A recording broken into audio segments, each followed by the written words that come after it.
بسم اللہ الرحمن الرحیم۔ زہیب وائس ٹی وی کے معزز ناظرین، السلام علیکم۔ قارون کی دولت اور اس کا انجام۔ قارون حضرت موسیٰ علیہ السلام کے چچا کا بیٹا تھا۔ یہ بہت خوش آواز تھا، تورات بڑی خوش الحانی سے پڑھتا تھا، اس لیے لوگ اسے منور کہتے تھے۔ یہ چونکہ بہت مالدار تھا، اس لیے اللہ کو بھول بیٹھا تھا۔ اس وقت جس لباس کا دستور تھا، یہ اس سے بالشت پر لمبا بنواتا تھا، جس سے اس کا غرور، تکبر اور دولت ظاہر ہو۔ اس کے پاس اس قدر مال تھا کہ اس کے خزانے کی چابیاں اٹھانے کے لیے قوی مردوں کی جماعت مقرر تھی۔ اس کے بہت سے خزانے تھے، ہر خزانے کی چابی الگ تھی جو بالشت پر کی تھی۔ اس کے بزرگوں نے اس کو نصیحت کی کہ اتنا اکڑ مت، تو قارون نے جواب دیا کہ میں ایک عقل مند اور دانا شخص ہوں، اس لیے اللہ نے مجھے دولت دی ہے۔ قارون نے بظاہر دین قبول کر لیا تھا، عبادت کرتا تھا، تورات پڑھتا تھا، لیکن ریاکار اور کمزور عقیدے کا انسان تھا، مکمل ایمان نہیں رکھتا تھا۔ چاہتا تھا لوگ اس سے خوش فہمی میں مبتلا رہے اور وہ لوگوں کو فریب دے سکے۔ قارون اناج کو سستے داموں خرید کر بعد میں مہنگے داموں فروخت کر دیتا، کم تولتا، دھوکہ دیتا اور ناانصافی کرتا اور لوگوں پر ظلم کرتا۔ اس طرح کے کاموں سے اس نے بہت سی دولت اکٹھی کر لی تھی، جسے وہ بہت زیادہ عزیز رکھتا تھا۔ قارون خدا پرست نہ تھا، بلکہ دولت کا پجاری تھا۔ اپنی دولت عیش و عشرت میں خرچ کرتا۔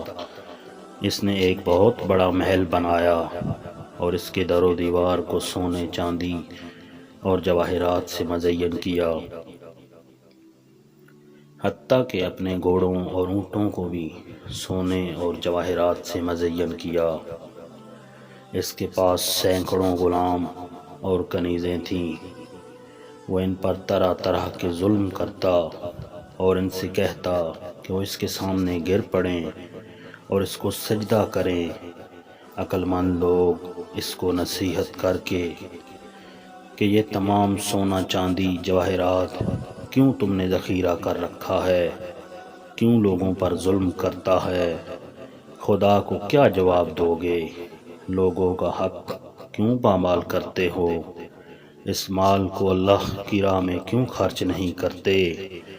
قارون بڑائی اور تکبر سے جواب دیتا، تم کون ہوتے ہو مجھے یہ نصیحت کرنے والے؟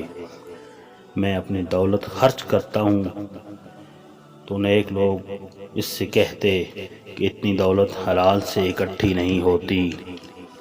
اگر تم نے ناانصافی نہ کی ہوتی اور سود نہ کھایا ہوتا تو اتنا بڑا سرمایہ نہ رکھتا، بلکہ تو بھی دوسروں کی طرح ہوتا۔ ان میں اور تجھ میں کوئی خاص فرق نہ ہوتا۔ قارون جواب میں کہتا، نہیں، میں دوسروں کی طرح نہیں، میں چالاک اور محنتی ہوں۔ میں نے کام کیا ہے، اس لیے دولت مند ہوں۔ دوسرے بھی کام کریں اور وہ بھی دولت مند ہو جائیں، میں کیوں دوسروں کی مدد کروں؟ تو لوگوں نے اس سے کہا کہ اگر اب بھی تم اللہ کے خاص بندوں میں شامل ہونا چاہتے ہو تو اپنی دولت کو غریبوں اور ناداروں پر خرچ کرو۔ دولت کے انبار لگا لینا خدا کو پسند نہیں، اس دولت کو خدا کے راستے میں خرچ کرو۔ لیکن قارون لوگوں کا مذاق اڑاتا اور ان کی باتوں پر ہنستا اور ان سے کہتا، بے فائدہ مجھے نصیحت نہ کرو، میں تم سے بہتر ہوں، میں تم سے زیادہ خدا پر ایمان رکھتا ہوں، جاؤ اپنا کام کرو اور اپنی فکر کرو۔ قارون ایک دن نہایت قیمتی پوشاک پہن کر، نہایت عمدہ سواری پر بیٹھ کر، اپنے آگے پیچھے قیمتی پوشاکوں میں ملبوس غلاموں کی فوج لے کر نکلا۔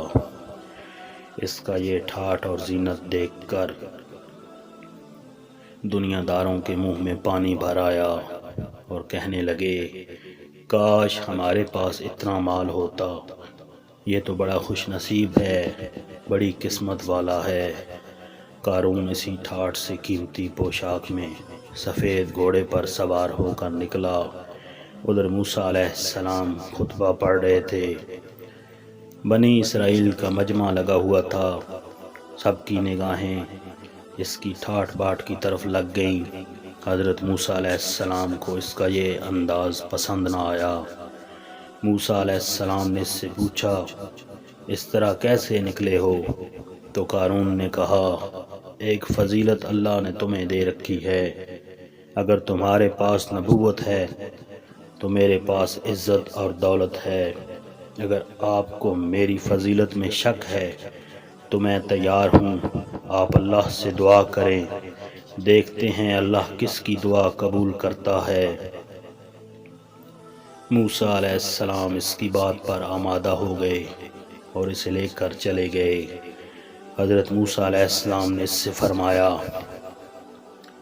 پہلے تو دعا کرتا ہے یا میں کروں؟ قارون نے کہا، پہلے میں دعا کروں گا۔ اس نے دعا مانگی لیکن قبول نہ ہوئی۔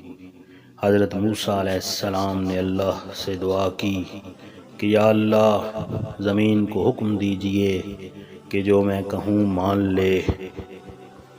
اللہ تعالیٰ نے آپ کی دعا قبول فرمائی اور وحی آئی کہ میں نے زمین کو تیری اطاعت کا حکم دے دیا ہے۔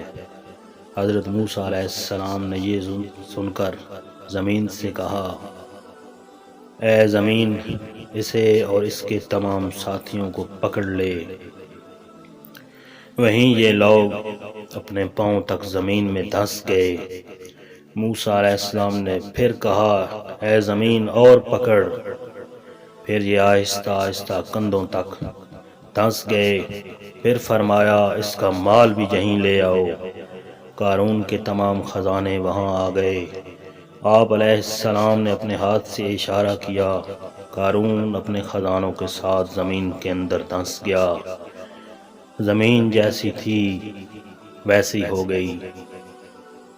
میرے بھائیوں اور دوستو، اگر آج کے معاشرے میں نظر ڈالی جائے تو ہمارے ارد گرد بے شمار قارون موجود ہیں جو اپنی دولت کے نشے میں غرور و تکبر میں مبتلا ہیں، غریب کے ساتھ ہاتھ ملانا بھی پسند نہیں کرتے۔